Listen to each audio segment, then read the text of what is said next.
So what do you think about CrossFit? Seems you do a lot of the same movements and workout schemes. So CrossFit, I think CrossFit is a solid base for things. I also think that CrossFit actually deserves a pretty good amount of credit for getting the general populace of the world moving in the right direction when it comes to fitness. I've been doing CrossFit type stuff before there was such a thing as CrossFit. The movements that you use in CrossFit are movements they didn't invent anything new, right? But they did reintroduce. It's kind of like the Gracie family, to be honest with you. And there's,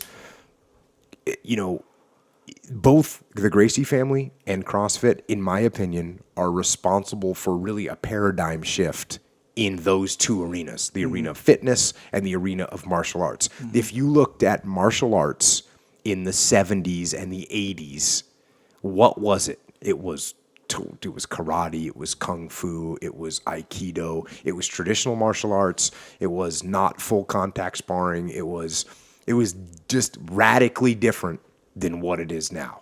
And that came from the Gracie family, who created the UFC and broadcast it and got the information out there and spread the word of jiu-jitsu, which part of jiu-jitsu and part of the UFC is that you have to learn to wrestle and you have to learn to strike. So that all kind of came afterwards, but it's all related to the initial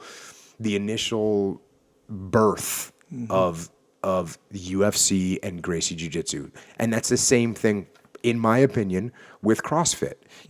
CrossFit, again, were people doing Olympic lifting years ago? Yes, they were, but it's a very small. If you you look at the martial arts schools in the 70s, look at fitness places in the 70s and 80s. It was those weird, machines and aerobic stuff, and the thing that women would like tie around their stomachs and would like shake them.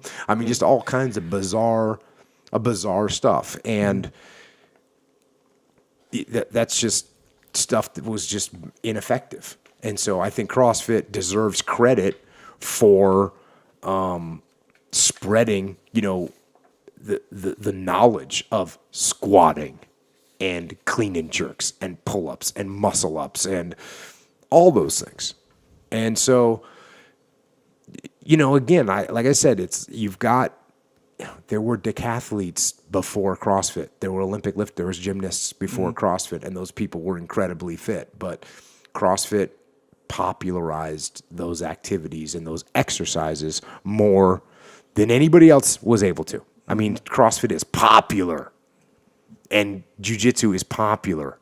If you look at the number of jiu-jitsu schools and CrossFit boxes in the country, they're probably the same growth pattern. So I definitely give CrossFit credit for bringing that kind of well-balanced fitness to the forefront. And I think the programming, is fine. For me, it's a little bit too random. I like stuff to be a little bit more scheduled, I guess you could say. And sometimes I need more volume than what they have. And I think you need more focus to get really good at some things. You need to do them more often than the straight CrossFit would prescribe. I think that, now people realize, for a while they kind of held the line of like, no, all you need to do is what it says to do on the CrossFit workout of the day. Just like in the beginning, Gracie Jiu-Jitsu said, all you need to do is just do Gracie Jiu-Jitsu. And clearly both those attitudes are wrong. What you really need to do is get that base and then open your mind up. And you get to know yourself, you get to know your own physicality after a while. And then you know what your weaknesses are, and you know what hurts you, and you know what you can do more of, and you know what you should do less of. So I think that as a base, like if someone just randomly says, hey, I never worked out before, what should I do? I think CrossFit is a fine place to point them. There's some other really good stuff out there, but CrossFit's a good one. And I think it's a good starting point. It's going to teach you the basics of squats and pull-ups and dips. And there's going to be a million people that are going to say they don't really teach you Olympic lifting properly and you need to learn better form. I get it, right?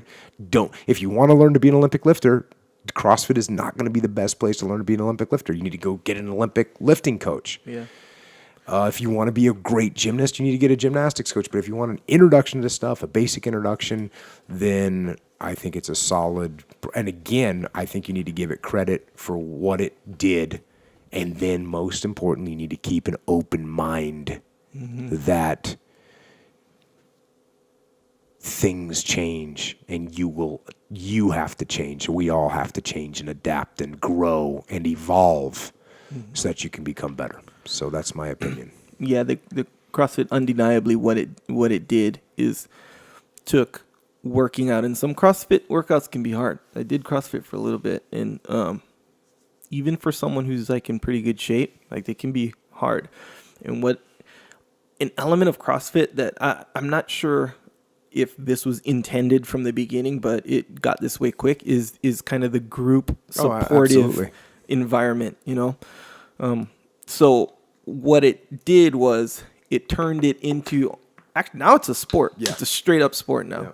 Yeah. And really all it is exercising. The sport of exercising, being, and who the guy who wins the CrossFit Games, what's he called? The fittest guy, right? He's fit. So it brought fitness into this more of an activity to do rather than, okay, you got to do this chore, you got to work out. It made it into like an activity, like boom, and not just, okay, I'm gonna go do some easy stuff with, you know, the girls on the weekend. It's for real, you know, like a hard workout, gonna put you through. You get in a group in a CrossFit situation, and they're gonna be yelling, supporting you, and it's way easier to stick with a workout program when you have people supporting you, and they support you, like for real support you. They're yelling at you, finish, all this stuff, and you're way more likely to achieve success rather than someone's like, oh, hey, are you gonna make it to the gym today? Oh yeah, maybe not, or whatever, and they give you good guidance. So again, it made fitness, quote unquote, fitness be popular, you know, this cool thing, you know, and a community, you know, in a way that I mean, like you said, there was already some of these, but they're like, okay, bodybuilding and, you know, I don't know, maybe some aerobics, but it didn't have that sense of community CrossFit does. So much more. I mean, you look at a company like Rogue Fitness. Yeah. I mean, they didn't exist, I don't know, 5 years ago, but like I have my old squat rack. Thing was ancient, right? And it was kind of hard to get back in the day. You want a squat rack now? Boom. Yeah. Rogue Fitness is boom. Oh, there you go. Yeah. They're going to send it to you. It's going to show up at your house in 3 days. Yep. And they're selling hundreds of thousands of them, I'm sure. Yep. And why is that? They're selling rings. They're selling boxes for boxes. Bumper plates. Bumper plates used to be, you'd never see them. Like I had bumper plates in the Y where I grew up. Yeah. And there was, you know, 2 guys that would actually Olympic lift. And you go, oh, wow, that's cool. But never in the gym. Now you go to almost any gym now. No, almost, I shouldn't say that, because the 24-hour fitness type Globo gyms. Yes, they do. Oh, do they? Oh, yeah. I haven't been in one in a long time. I avoid them. It's kind of, Yeah, all over. And there's, over here, and I still have 24-hour fitness membership. I'll go there, you know, from time to time. Yeah, and all of them have straight up, you know, Protein Greg. Yeah. He's a trainer. And he's at the Balboa one, big, full on. Brad, you want to get your CrossFit on? You can go to 24-hour fitness. Of course, it's more crowded. It's not crowded. It's different. The culture is different, right? Which is a big part of CrossFit as well. But facility-wise, oh yeah, bumpers all up in there. Yeah. So that's all thanks to CrossFit. Right. Yeah. That's exactly your point. You know. Yeah. Good deal.